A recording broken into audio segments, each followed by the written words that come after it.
Well, I like to tell, when people ask me,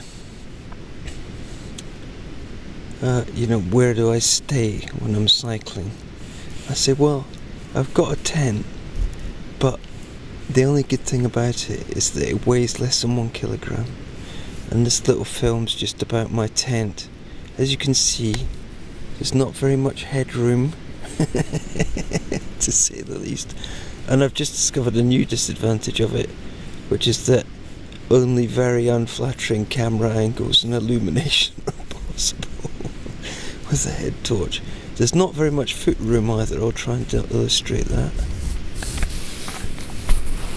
There it is. As you can see, well, maybe you can, I don't know, maybe we'll get that. I'll try again.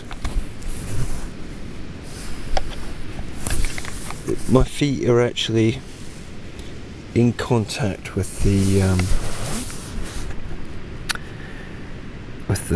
canvas of the tent, so in fact it's not ideal, because you'd like some a little bit of an air gap, which it would be warmer actually, and if it rains heavily and there's a pond of water, then you can wake up with a weight on your feet. And the other property of this tent, which is, well, it's not really annoying, but you've in actual fact, it's a single skin Gore-Tex tent, and Gore-Tex only really works if there's a temperature gradient, i.e. warm inside and cold outside.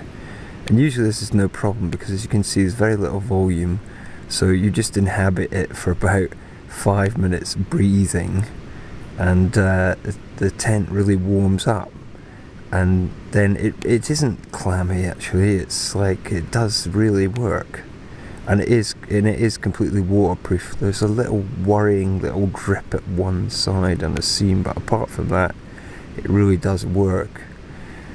So you can keep your down sleeping bag completely dry, which is obviously vital to the whole insulating value of the shebang.